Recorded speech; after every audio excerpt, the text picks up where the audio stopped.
Елегантен накид по поволни цени. MD Jewelry е правото место за вас. Порачите на линкот под видеото.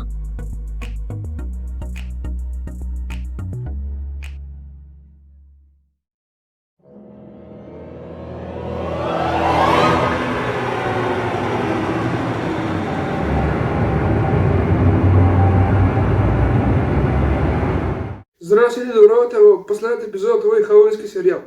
Денес ќе читаме на многу бизарна приказна, па може веднаш да почнеме.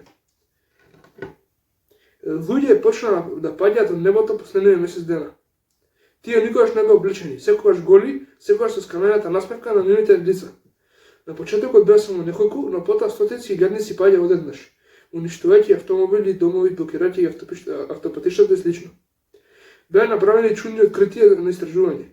Тие беа луѓе, но немаа крв, црева, дури ни срце. Никој не можеше да ги објасни грозоморните насмевки што ги имаа, па дури и од каде дојдоа.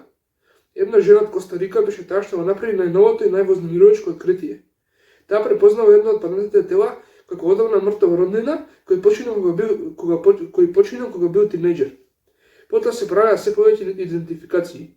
Наскоро луѓето ги избираа своите одамна мртви сакани меѓу купиштата трупови и крематориумите.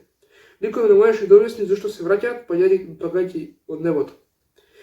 Уште по-вознемирувачко е што по отстранувањето на телата немаше да помине долго додека истото тело повторно не паѓаше од небото.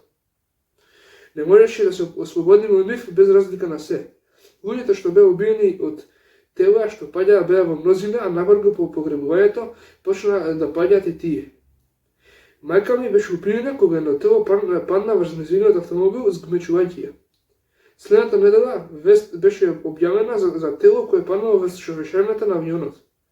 Го видов несмеаното лице на мајка ми, несреќното што сум ја видел во последното време. Велко го пекуват е пол, мртвите ќе одат по земјата. А што е со рајот? Па, дали ви е страв? Ова беше целата оваа денешна приказна и со тоа ја завршуваме оваа халоуинска едиција. Многу бизарна и морбидна приказна морам да кажам, ова ја најдов од интернетот, не беше напишано од мене, беше доста кратка, а и содржината по мене беше интересна. Тоа е за оваа халоуинска едиција.